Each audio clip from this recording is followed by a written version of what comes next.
Sesaat lagi Anda akan mendengarkan pengajaran firman Tuhan yang kami percaya akan mengubahkan hidup Anda. Dari Gereja Bethany Miracle Center, Sumur Welut, selamat mendengarkan. Baik, kita akan berdoa. Bapa, kami mengucap syukur buat minggu yang luar biasa ini. Kami boleh menyembah, kami boleh meninggikan Engkau, dan tiba saatnya kami boleh mendengar kebenaran firman-Mu. Tuntun dan bawa kami kepada tujuan yang Engkau mau. Biarlah kami menikmati seperti yang Kau rancang dalam hidup kami.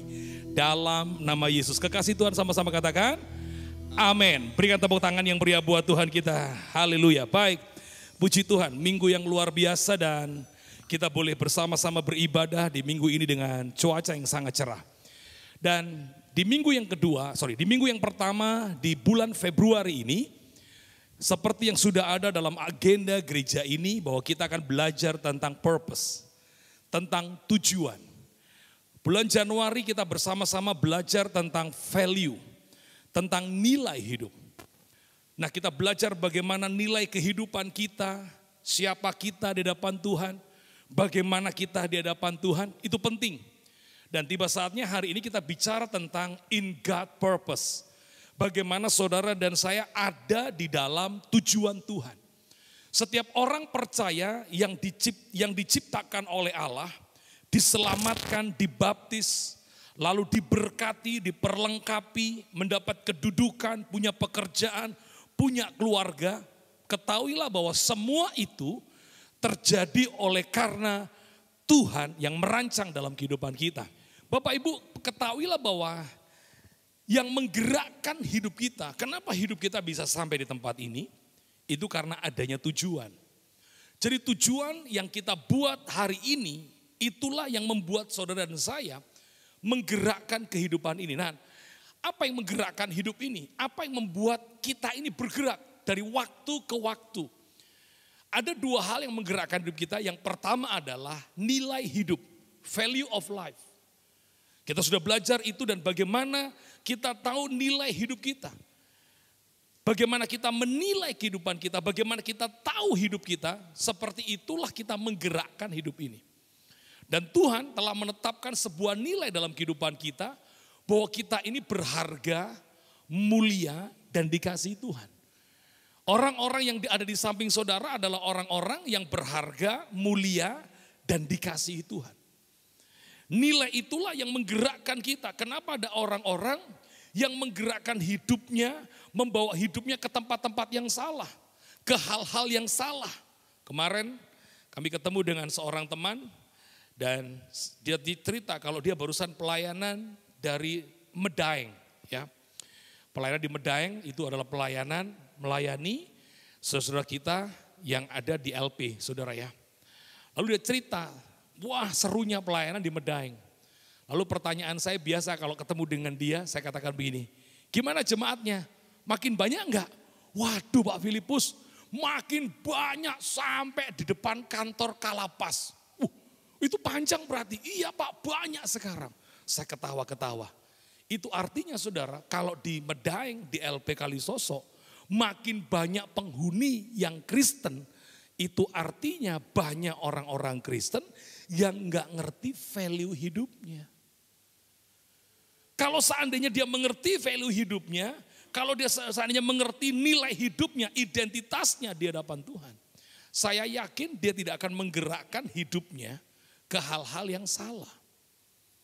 Kalau orang itu menilai hidupnya, tahu identitasnya berharga, mulia dan disayang Tuhan, saya yakin dia akan menggerakkan hidupnya dengan penuh kasih.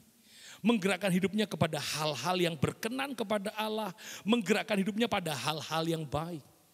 Itu sebabnya hati-hati yang pertama. Apa yang menggerakkan hidup kita? Yang menggerakkan hidup kita adalah yang pertama, nilai dari hidup yang Anda ketahui. Yang kedua yang menggerakkan hidup kita adalah tujuan. Jadi tujuan itu punya pengaruh. Anda tahu WL yang tadi berdiri di sini ini saudara?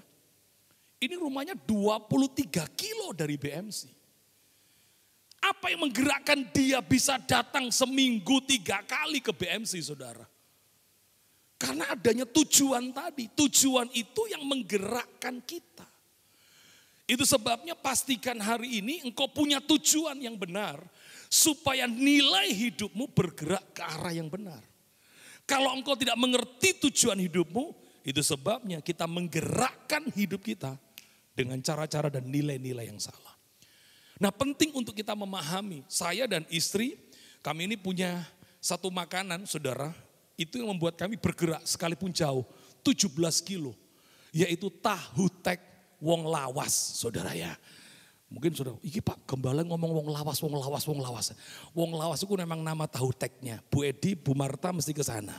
Serius, 17 kilo, setengah 12. Ayo Pak, makan tahu tek yuk Pak, wong lawas. 17 kilo saudara. Saya mesti WA dulu yang jual. Abah, jualan enggak? Dia bales, jualan Pak Pendeta. Langsung budal saudara. 17 kilo hanya untuk sepiring tahu tek saudara. Kami rela menempuhnya. Karena suatu tujuan, maka seorang itu bergerak. Berikan tepuk tangan dulu yang meriah buat Tuhan. Nah, mari kita sama-sama belajar pada hari ini, apa tujuan Tuhan, apa tujuan hidup saudara di dalam Tuhan. Nah, Alkitab menuliskan bahwa setiap orang yang dilahirkan di atas muka bumi ini, pasti ada alasannya, pasti ada tujuannya, pasti ada maksudnya. Loh Pak, itu kok dilahirkan cacat? Yesus pernah berkata kepada para murid, siapakah yang salah dari seorang yang dilahirkan buta ini? Muridnya berkata, salah orang tuanya, salah bapaknya, salah ibunya. Jawaban Yesus itu luar biasa. Yang salah bukan orang tuanya, tapi kemuliaan Allah harus dinyatakan ada orang ini. Keren saudara. Jadi tidak ada satupun orang yang dilahirkan di atas muka bumi ini tanpa maksud, tanpa tujuan, dan tanpa rencana. Mari kita lihat ayat ini, kita baca sama-sama. Mazmur 139 ayat yang ke-16. 2, 3, mataku.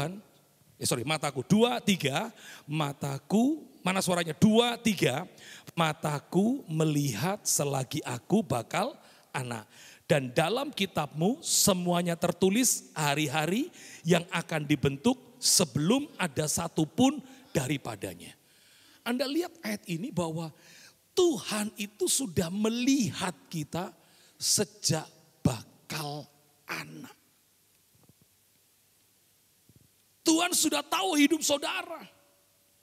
Tuhan sudah ngerti hidup saudara sejak dari bakal anak. Bahkan Tuhan berkata, aku sudah menuliskan hidup kita. Dia sudah menulis hidup kita di dalam kitab-kitabnya tentang hari-hari yang dibentuk, tentang apapun yang akan terjadi dalam kehidupan kita, Tuhan sudah punya tujuan. Amin. Saya sempat juga stres, saudara ya. Ketika orang selalu berkata, Pak Gem kok tambah gemuk, Pak Gem kok tambah gemuk, Pak Gem kok tambah gemuk, saudara ya.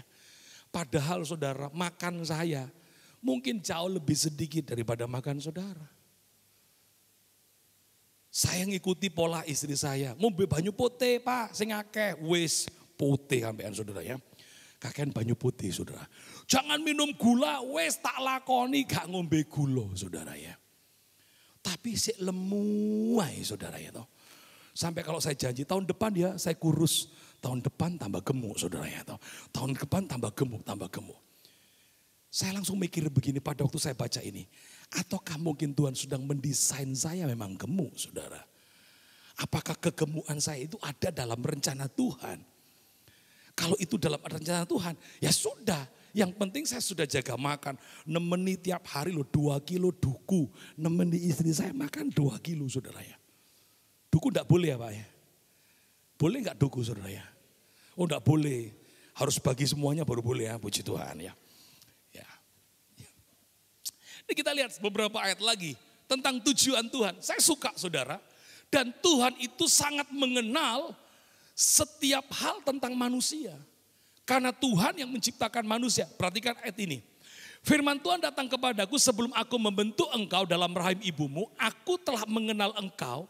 Dan sebelum engkau keluar dari kandungan, aku telah menguduskan engkau. Saya suka kata ini, aku membentuk engkau dalam rahim, aku telah mengenal engkau.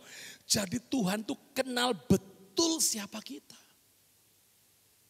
Dan untuk apa kita, dia katakan, aku telah menetapkan engkau menjadi nabi bagi bangsa.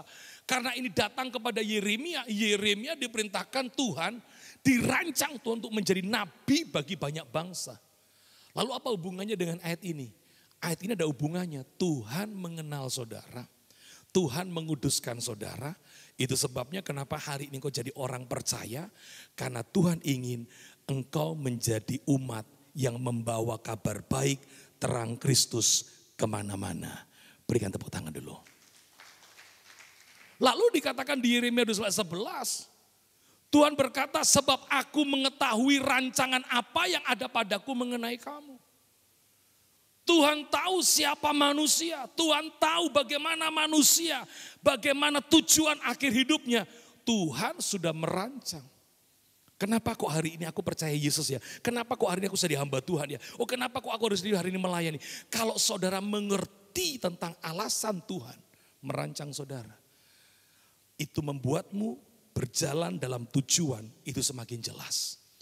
Rancangan Tuhan apa saudara? Demikianlah firman Tuhan. Rancangan damai sejahtera, bukan rancangan kecelakaan untuk memberikan kepadamu hari depan penuh harapan. Jadi tidak ada satupun rancangan Tuhan itu buruk untuk saudara. Sekalipun dilahirkan cacat, dilahirkan tanpa orang tua, tinggal di panti asuhan. Saya mau katakan, rancangan Tuhan bukan kecelakaan. Rancangan Tuhan adalah damai sejahtera. Rancangan Tuhan adalah apa? Masa depan penuh harapan. Tangkap ini. Masukkan dalam pikiran saudara.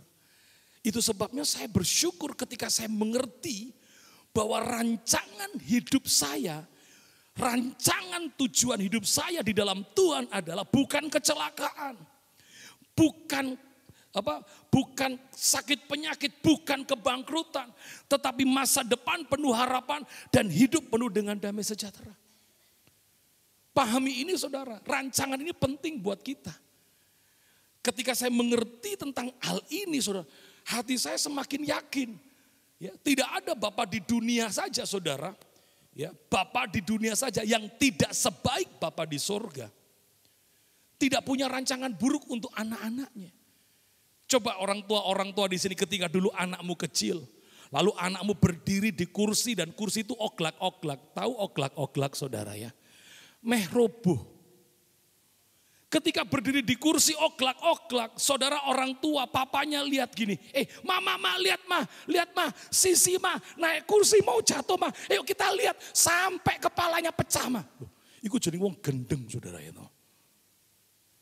Orang tua itu gak kayak begitu saudara.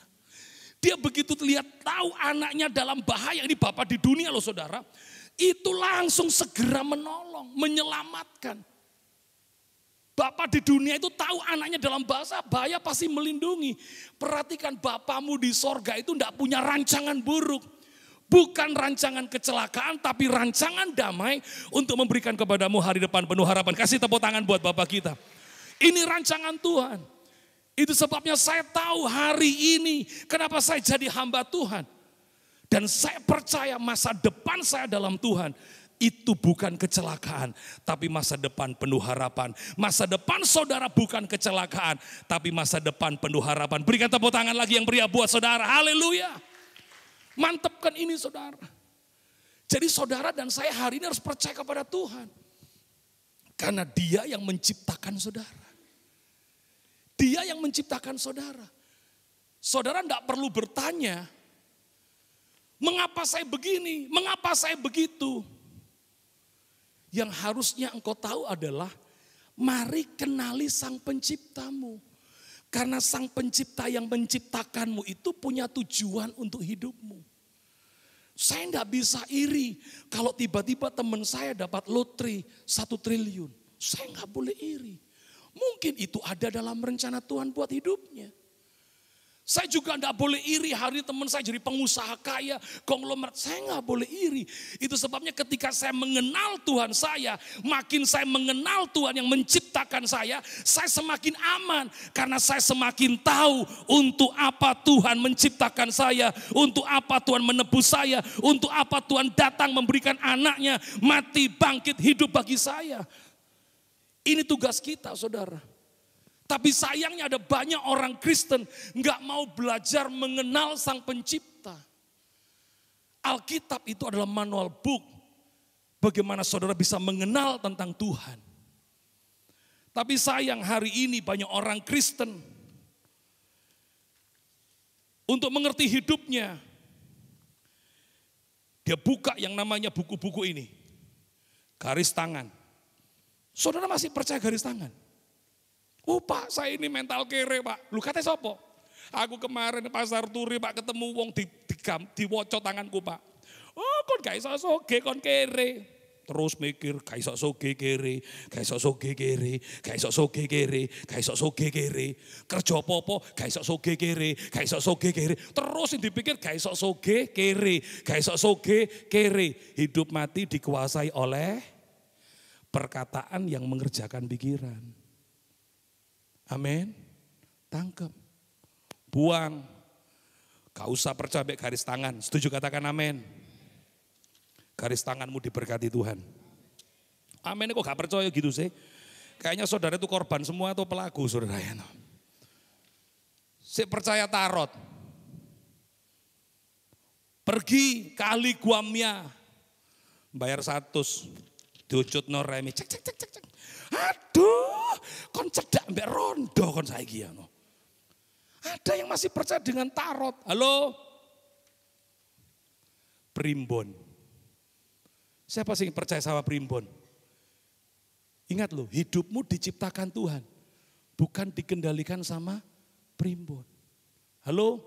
Mungkin generasi anak muda gak ngerti primbon. Nek zamane Pak Tarto tahu ya primbon Pak ya. Lu isu-isu diuyui tekos aku. Diuyui apa? Cecak. Wah apa ini? Boleh buka Google. Arti diuyui cecak. Duh. Wah sial lagi. Kok mari ngono ning dalan nabrak kucing. Jedhuer. Waduh. Ampun ya kucing ditabrak. Ampun. Wong kampung teko kon kudu kembang 7 taman iki. Harus selamatan iki. Tetep no aku ae lho alah. Masih percaya primbon? Hidup saudara tidak diciptakan oleh primbon. Zodiak. Maca majalah sing digolek halaman buri didik lho. Pisces. Aku lahir Pisces iki Maret. Oh, pacarku iki Scorpio iki. Scorpio Pisces gak iso gathuk. Karena iwak ambek kalau jengking dicokot ya. Oh gak cocok iki. Oh aku gak cocok ambek DE iki. Soalnya apa? Situ ini darat, situ ini air. Gak iso. Kita harus cerai. Demi zodiak cerai kita. Kita gak akan bahagia. Lu dhisik milih sopo sih ngongkon itu. Saudara jangan percaya zodiak. Katakan amin. Ini yang paling baru. The power of number. Ini yang paling baru, ini lagi ngetren. Orang percaya dengan number, percaya dengan angka-angka. Sekali lagi, hidup saudara, manual booknya ada di mana? Alkitab. Katakan Alkitab. Buku petunjuk untuk hidup kita ada di Alkitab. Bapak Ibu semua bawa handphone? Coba tunjukkan handphonenya. Gak apa-apa, saya gak minta kok. Cuma pembanding aja saudara. Oke, semua bawa handphone. Siapa yang ketika beli handphone, Anda membaca buku petunjuknya? Jujur aja, tapi saya yakin 97% pengguna handphone tidak pernah membuka buku petunjuknya. Ini manual book. Handphone ini diciptakan dengan tujuan oleh penciptanya supaya penggunanya itu melakukan banyak hal di handphone ini. Tapi bagaimana caranya saudara pembeli handphone ini bisa menggunakan handphone ini sesuai dengan tujuan penciptanya? Kalau saudara tidak pernah baca buku manual booknya, saudara tidak akan bisa menggunakan handphone ini dengan baik. Amin. Saya ketemu AI pakai handphone, wes tuwek loh, handphonenya iPhone X, gak boleh nyebut. Pakai iPhone seri terbaru saudara ya. Satu kali duduk di mall, ambek ngamuk-ngamuk. Iki apa sih iki? Saya lihat tuh, saya ngintip-ngintip itu. Ngirim SMS gak iso-iso deh. AI mau ngapain? Iki loh, anakku nukono handphone iki loh. Gak iso aku. AI ku mau apa? Aku ku mau kirim WA, aku ku lo goneng gini. Iki lo tak foto, tak kirim gak iso. Coba AI. Oh AI salah, gini loh AI. Nah ini gini, nah terus foto dulu cekrek, lalu AI nulis. Oh gampang ya. Iki ketoro gak tahu mau coba buku manual book saudara itu. Seorang teman saya belikan handphone saudara ya. Satu kali saya minta tolong untuk dia memfotokan sesuatu, lalu dikirim gitu loh. Atau screenshot kata-kata si teman itu kepada saya. Ketemu sama saya, gak dikirim-kirim screenshotnya. Lalu dia tanya kepada saya, iki gimana sih handphone ini screenshotnya kayak apa sih caranya gitu loh. Lah Pak wis baca buku manualnya belum? Belum. Nah kalau saudara belum, gimana saudara bisa mengerti menggunakan handphone itu? Ternyata setelah dibaca buku manualnya, alah screenshotnya itu cuma diginikan kalau 3 jari, seret, cekrik. Siapa yang handphonenya screenshotnya cuma 3 jari? Ada siapa yang belum pernah screenshot? Ya apa sih Pak caranya Pak? Ya wacawan buku manualnya saudara ya. Wah handphone ini canggih saudara, ini bisa apa aja. Kenapa saya bisa tahu bahwa penciptanya itu menciptakan handphone ini canggih? Saya taunya dari manual book. Saudara tahu betapa hebatnya hidup saudara, betapa dahsyatnya tujuan Tuhan dalam hidup saudara, bagaimana saudara bisa menikmati dan menjalaninya. Saudara harus menggunakan Alkitab sebagai manual book. Setuju katakan amin. Bukan primbon, bukan zodiak, bukan garis tangan, bukan apa kartu tarot, bukan apa kata the power of number. Hidupmu sudah ditulis di dalam kitab-kitab kehidupan ini. Berikan tepuk tangan yang mengerti. Jadi saya mau katakan rancangan Tuhan itu sudah terjadi sebelum saudara lahir dan diciptakan. Ini kerennya Tuhan kita. Makanya saya bangga punya Tuhan saudara yang namanya Yesus, yang sudah tahu rancangan hidup kita, tujuan hidup saya jauh sebelum saya lahir dan saya ada di muka bumi ini. Tuhan sudah menciptakan tujuan dan rencana hidup kita semua. Ini keren saudara. Lalu apa sikap kita? Sikap kita adalah hari-hari ini jalani hidupmu dengan iman. Karena hidup itu perjalanan iman. Karena hidup itu perjalanan iman. Tuhan sudah merancang, Tuhan sudah memberikan tujuan. Tujuannya adalah bukan kecelakaan, tujuannya adalah masa depan penuh harapan, tujuannya adalah damai sejahtera. Kalau saudara tidak ngalami damai sejahtera, kalau saudara gak ngalami masa depan penuh harapan, kalau saudara gak ngalami yang namanya bebas dari celaka, kok celaka terus, kok rugi terus, kok gak ada masa depan yang baik, kok gak ada damai sejahtera. Itu berarti engkau belum melangkah seperti yang Tuhan mau. Mari belajari Alkitab. Hidup ini cuma perjalanan iman saudara. Saya bisa sampai di sini itu karena perjalanan iman. Amin. Iman itu adalah percaya apa yang belum terlihat dan percaya bahwa yang tidak terlihat itu pasti ada. Itu iman. Jadi nggak perlu lagi khawatir, nggak perlu lagi sedih, nggak perlu lagi bimbang. Makanya saya jalani hidup ini dengan happy. Saya nggak pernah takut. Saya nggak pernah khawatir. Untuk besok, untuk apapun, saya nggak pernah takut. Saya cuma katakan kepada Gary, suatu saat tuh mixer akan ganti. Percayalah.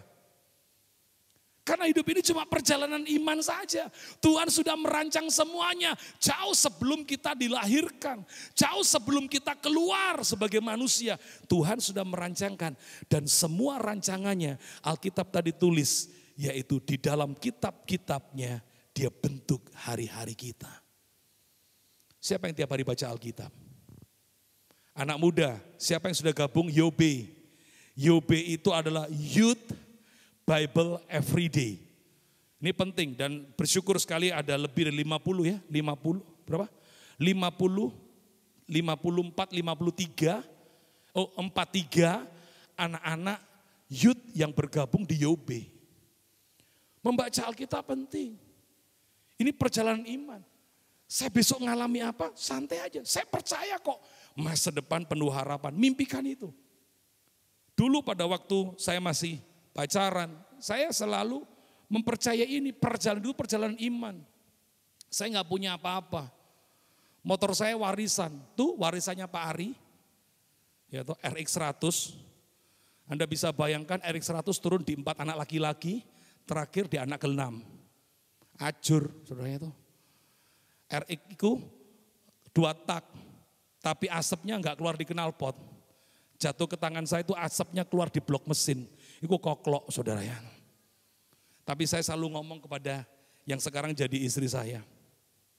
Saya bilang begini, jangan lihat Filipus sekarang ya. Lihat Filipus 5 tahun ke depan. 5 tahun sih pacaran. Motorku ganti saudara ya.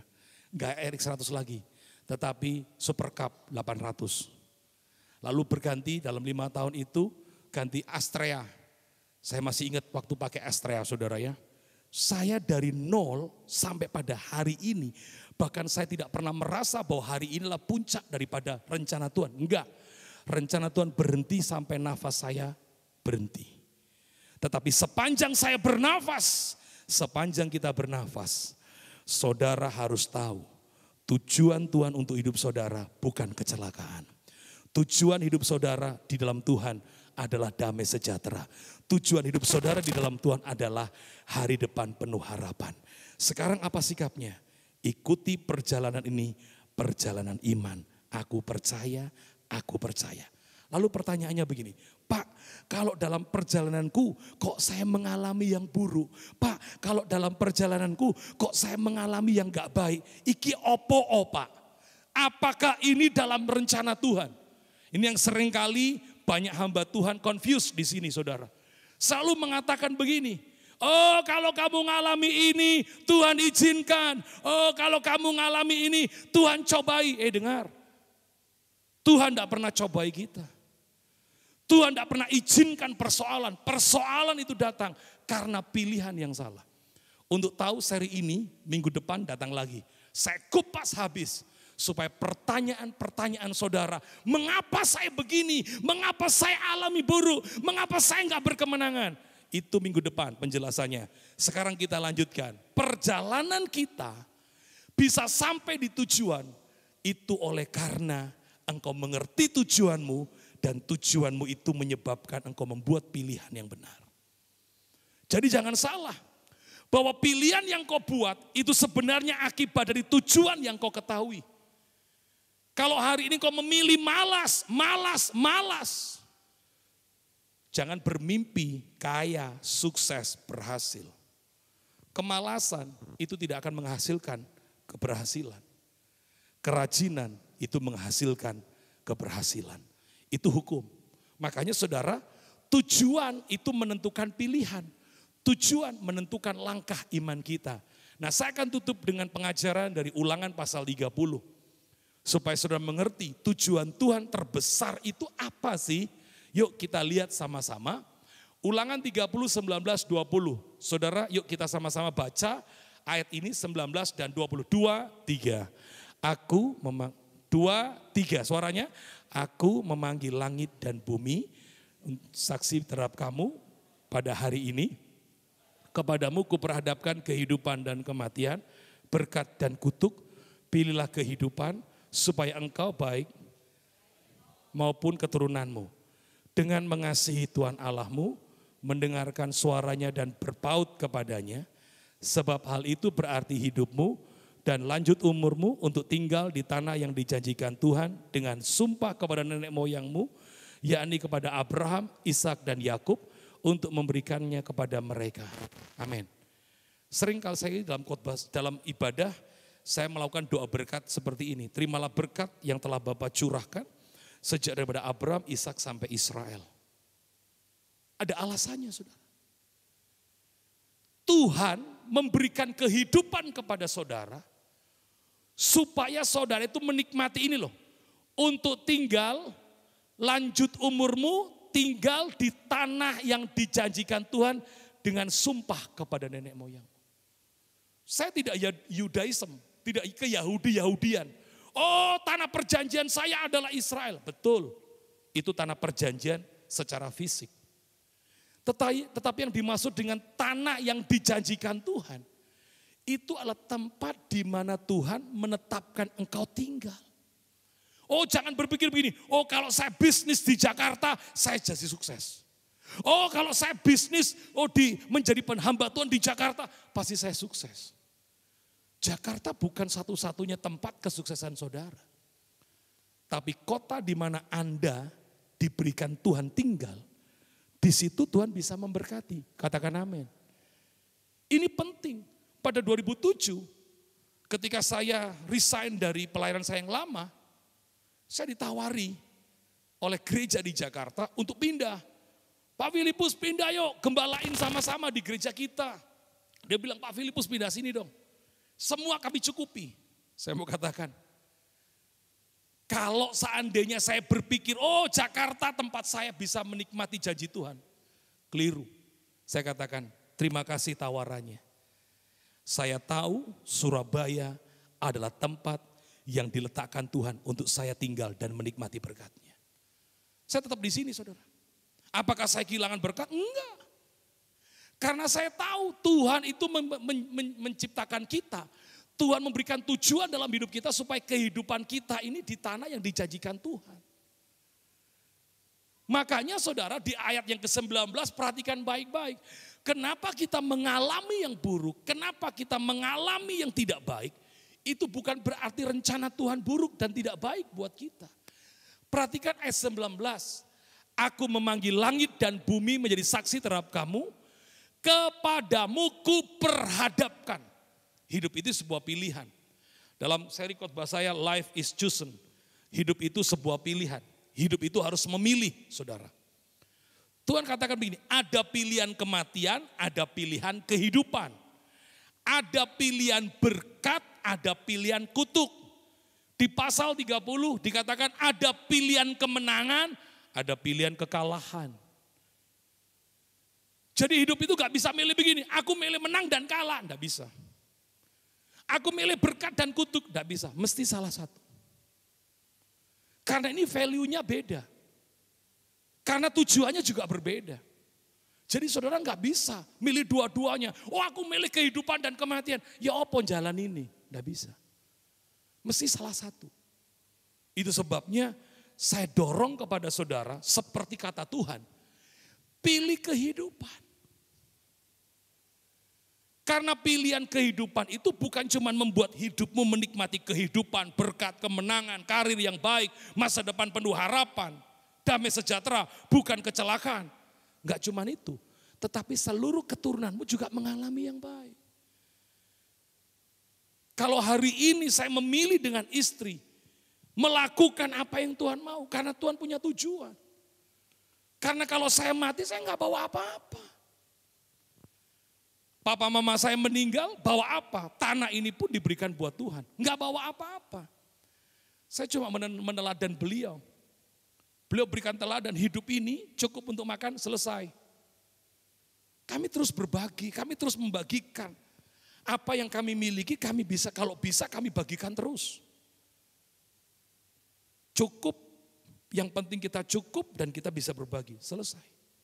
Supaya anak cucu saya nanti bisa terus menikmati kelanggengan daripada pilihan-pilihan itu. Nah, saudara, Pilihan kehidupan itu seperti apa? Ayat 20, mengasihi Tuhan, mendengarkan suaranya, berpaut kepadanya.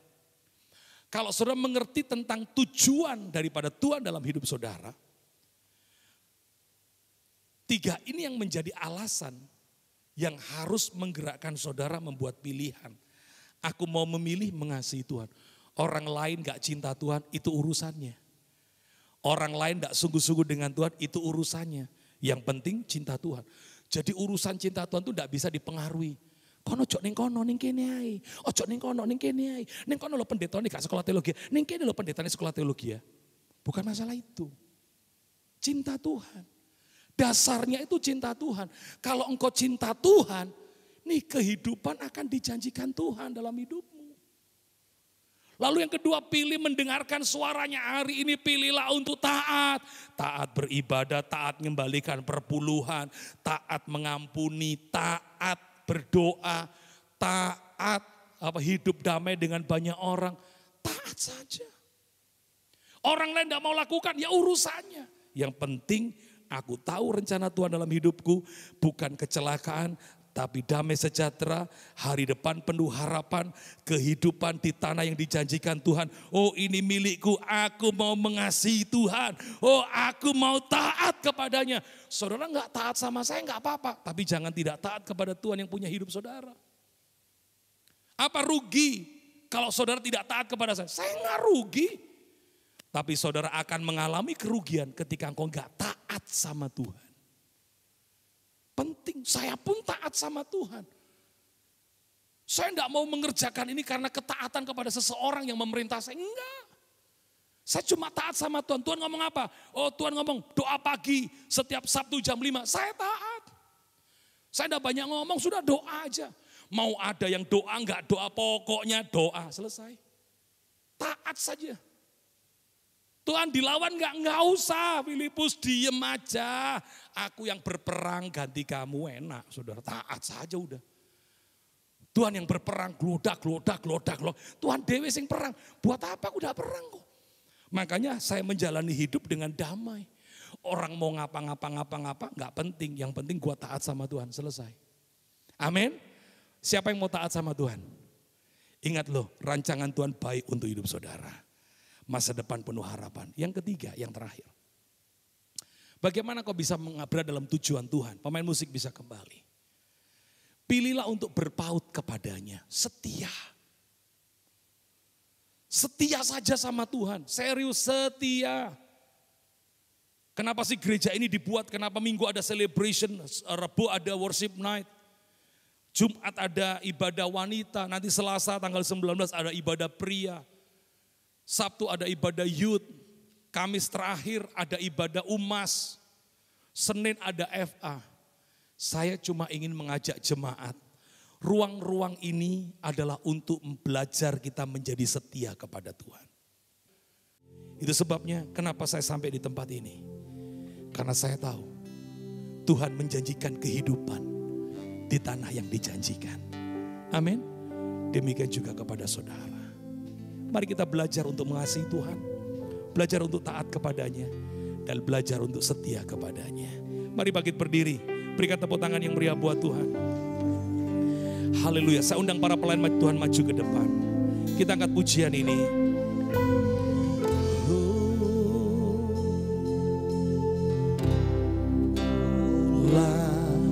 Jawaban di setiap doaku,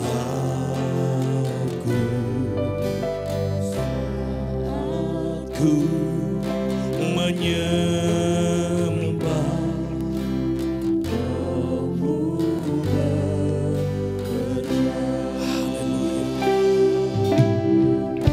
Haleluya,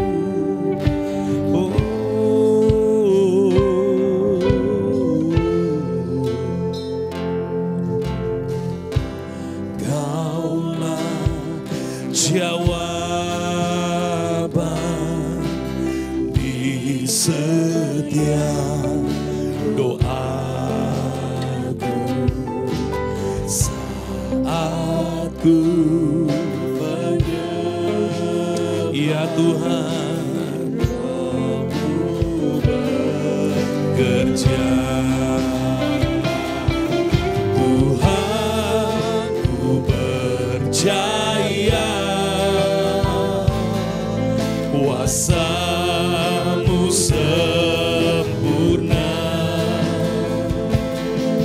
saat ku berdoa,